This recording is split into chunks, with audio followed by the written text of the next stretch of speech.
Star Trek Lower Decks, Season 4, Episode 9, titled The Inner Fight. So there will be spoilers throughout this episode, so just want to warn you. If you haven't watched the episode yet, please go to Paramount Plus and check it out, and then come back and enjoy this episode. So that's your spoiler warning. So let's go ahead and jump into this, because boy, oh boy, I really loved this episode when it came to Mariner's condition. She just doesn't want to have been promoted. And I'm going to get to that more, but at the beginning of the episode, we find out that this mysterious vessel is now attacking former Starfleet officers. So we found out before that this mysterious ship had not destroyed these other vessels throughout the season. They had been apprehended, but now the vessel is attacking former Starfleet officers, and we get like the list. We get like, that they need to protect, like 7 of 9, Thomas Riker, and Beverly Crusher as well.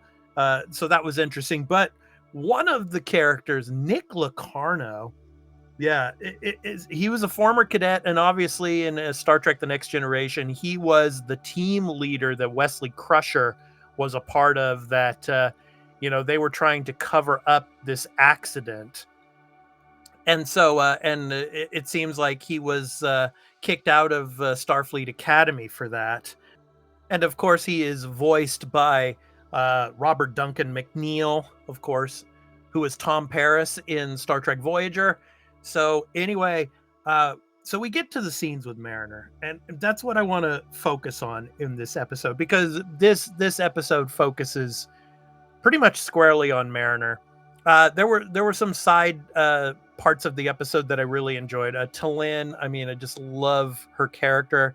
I love how she is just so blunt and talking about how the mission has a lower chance of failure if you don't tell Mariner what we're doing on the mission. I really love that part. But and then the Vulcan neck pinches, of course, in the fight scenes and everything. But yeah, the inner fight is basically Mariner and having to deal with her inner demons.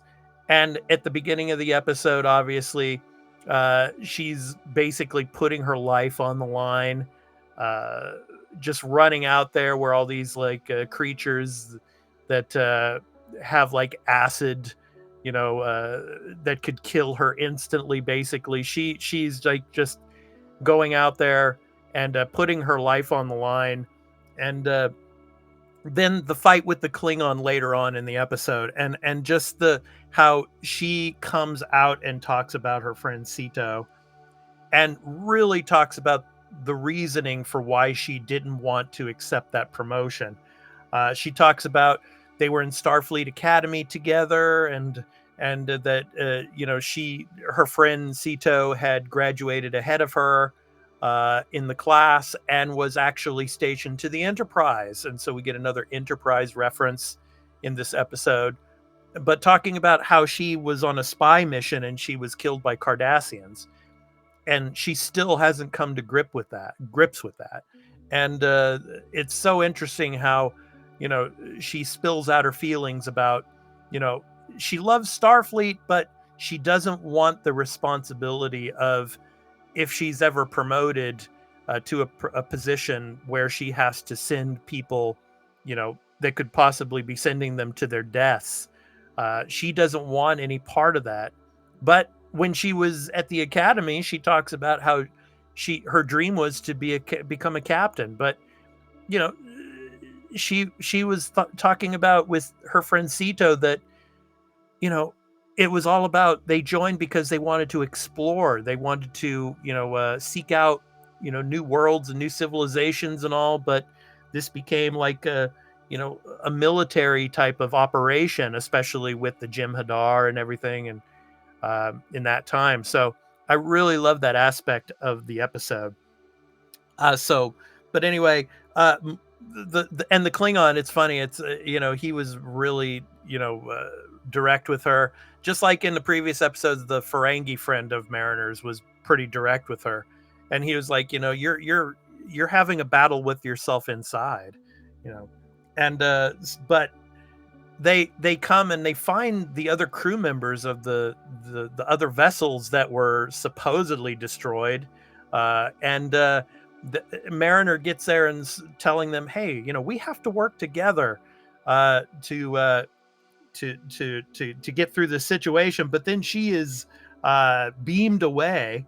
But the Klingon Ma and the others, they managed to lure the Sheta, the Klingon bird of prey, down to the surface, and they overtake it, and that was really cool. And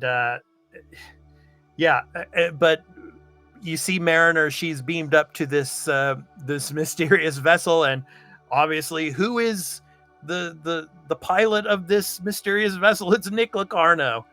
So yeah, that's where it leaves off, and it'll be interesting to see where this heads next week. So I really love how Star Trek Lower Decks brings these characters that you almost completely forget about, you know, like from the Next Generation and some of the other series. We had the reference obviously earlier in the episode to the original series, you know, but you know, like I think it was one of the earlier seasons, Morgan Bateson was another character that was kind of introduced, you know, that was in the Next Generation, of course, in one episode by Kelsey Grammer. So yeah, bringing back Nick Locarno, you know, I thought that was pretty interesting. So let us know in the comments what you thought of the episode. And I also have recap and review episodes for Star Trek Strange New Worlds. Please check those out as well. And all of our other content here on Warp Factor 10, our show about all things Star Trek here on the Arena Productions. So we hope to catch you next week for the final episode of season 4. Can you believe it, everyone? Season 4 is almost finished. It's gone by so fast, but really enjoying it, and looking forward to the final episode next week. So anyway, have a great week, everyone, and hope to catch you in the next recap and review episode. So live long and prosper, and take care, everyone. Peace out.